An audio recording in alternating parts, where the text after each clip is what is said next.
to the Acupressure Podcast. My name is Russ Johnson. I am a licensed massage therapist and a Jinshindo student practicing in Pittsburgh, Pennsylvania.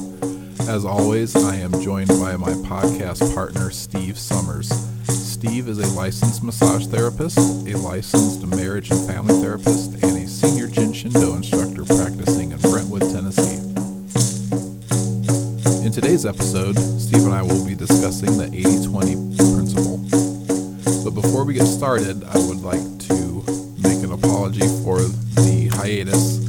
I have been incredibly busy at work, and it is just I've not made enough time for the podcast, so everything has settled down, and hopefully we will be back on track, getting these out every other week. Steve has been more than patient and just letting me do my thing at work, so it's been great.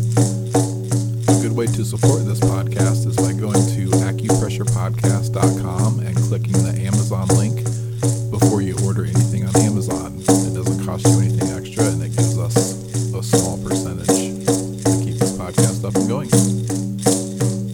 Without any further ado, please enjoy.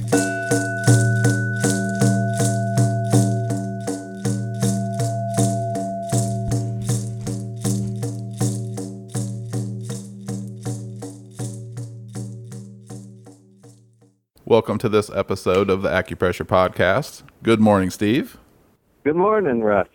So, Steve, I was in Nashville last week, and I got to do a podcast with you in person, which was lovely. And one of my classmates, one of your students, was asking about the 80-20 rule. Yes, 80-20 rule, and we just chatted about it for a little while, and we both realized that 80-20 shows up in all these crazy places. And so she asked if we would chat about that a little bit, and the 80-20 rule that I was talking about was this idea that 80% of our neurological information that we get or that we utilize comes from nerves that travel from the body to the brain. Excuse me. And so we are constantly engaged in scanning and getting data from our environment, both the internal environment, like how tight are our muscles, how much pressure is there on our organs, all kinds of information from the inside, as well as sensing all the outside things, all of our sight and sound and all the things that are affecting our skin, temperature and pressure, and other people's energy and what's happening, emotional energy, what's happening in our environment. And so the idea that we were talking about is that 80% of what's happening neurologically is coming from our body, and that only 20% is how we make meaning of that, what we figure out to do about that, and then the action, the neurological system that says, oh, we ought to do this. And so part of what we were talking about is, why would anyone want to move out of their head and into their body?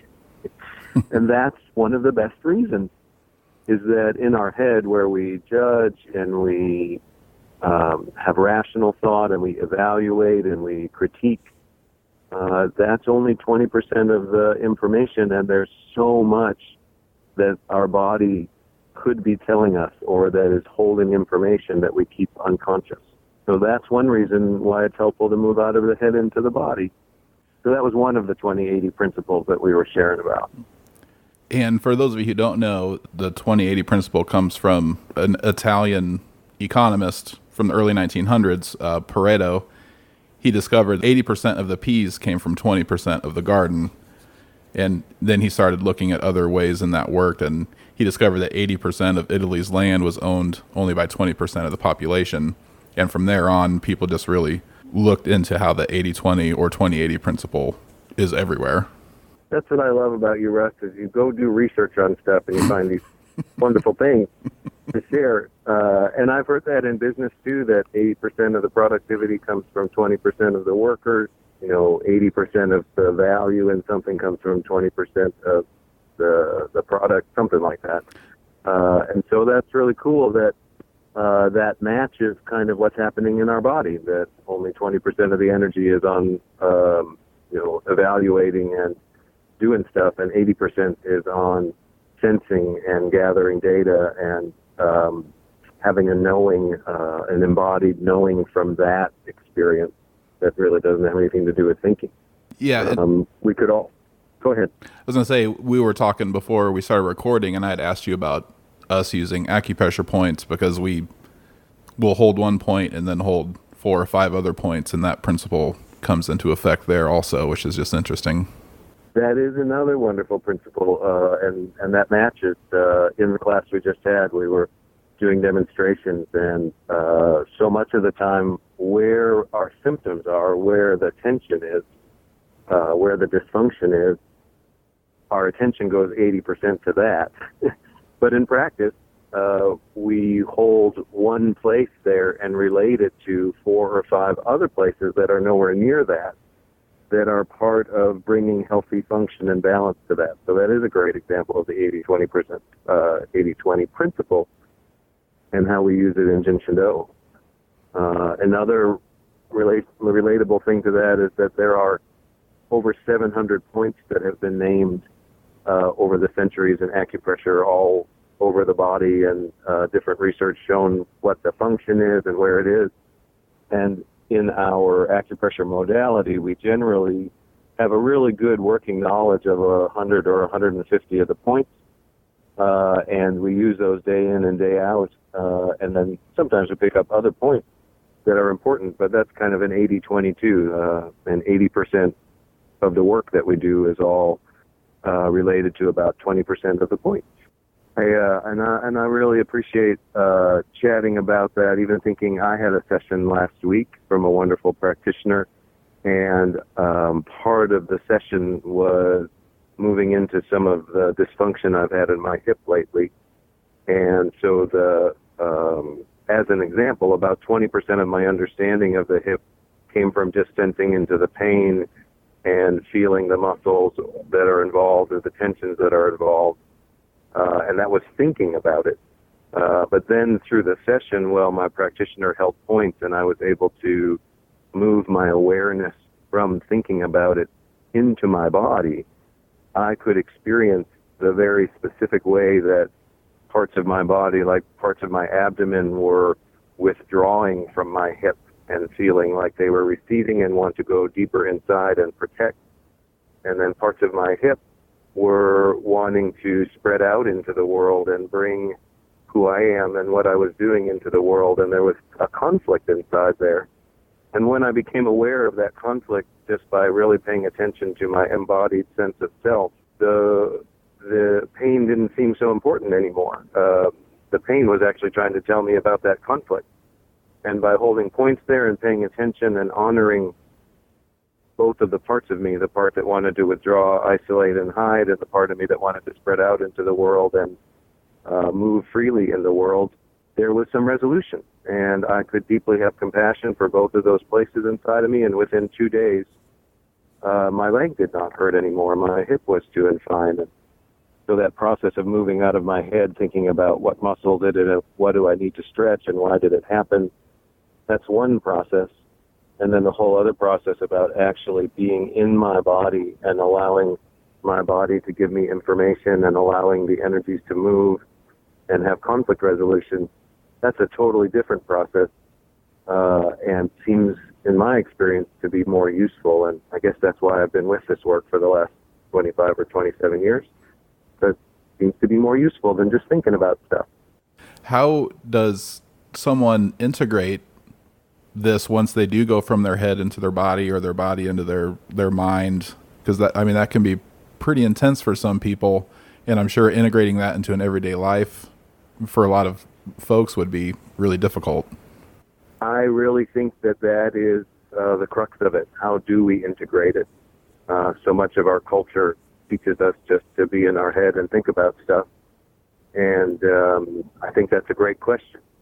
The simplest answer that I have for that is the idea, sometimes I will check this in as a goal for myself, which is, instead of my brain leading my body, I would like my thought process and thinking to serve my body, which is how it developed in the first place. Mm-hmm.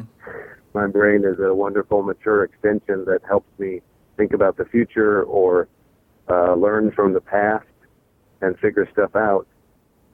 And so I think the simplest answer to that is the way I integrate that into my life is to continue honoring the information that is available in my body and my internal wisdom and knowing, and letting my brain be of service to that, instead of canceling out what I deeply know and understand about the core of my being, using my brain to cancel that out and to just think rationally or to evaluate or judge separately, to actually engage in that process from an embodied place. So, well, maybe that's not a simple answer, but it's the simplest to me. Well, I matches my experience. I was going to say, as I was asking it, I know that's not a simple thing to answer. That's, some people go their whole lives trying to find the answer for that. Yes, but that's the wonderful thing. I believe so many cultures and so many philosophies and spiritual endeavors from all around the world and through the centuries have been looking for that answer. How do I stay embodied, stay true to my integrity and the principles that I believe are my core self, and integrate that into a regular life with actual other humans in a society? I think that's a fantastic question, and the pursuit. That's one of the reasons why I love Jinshin-Do and why I love acupressure, because I believe that I can utilize those tools to be in service to other people who are seeking an answer to that. Yeah, and I've had a session with you before. Usually when I get just a regular massage, I get upper body because that's where most of my pain is.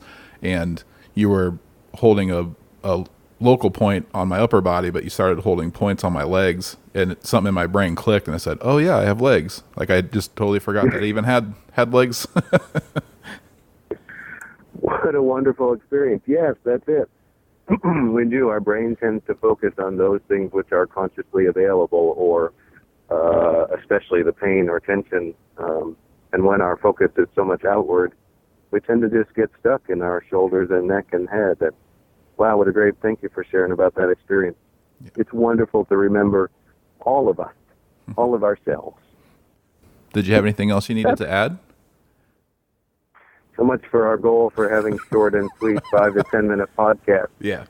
Those of you who have listened this far, I just really want to appreciate that you have given us more than 5 or 10 minutes of your time to get there. Apparently, we cannot have a coherent conversation in only 5 to 10 minutes. Well, that's true. Well, so I guess the way to finish that, or just sort of put a bow tie on that, is that sense of how grateful I am for the acupressure process that we're talking about. I was stuck in my head. I was stuck just consciously aware of my thoughts and had really forgotten my body and its wisdom. And no one had ever really shared with me that I could trust my body for what it knows. And part of the Jinshin-Do process was reclaiming and re-engaging with the wonderful intelligence and wisdom of my body. So I'm really grateful for this conversation. Thanks, Russ. No, thank you. And thanks for listening, and we'll talk to you next time. Looking forward to sharing some more next one. All right. Thanks, Steve. Next podcast. All right. Thank you. Thank you for listening to this episode of the Acupressure Podcast. If you'd like to continue the conversation, please visit our Facebook page at facebook.com/Acupod. That's ACUPOD. If you need to get in contact with Steve or I, you can just check the show notes. And I just want to thank everyone for using the Amazon portal. Every little bit helps. And we will talk to you next time. Thanks.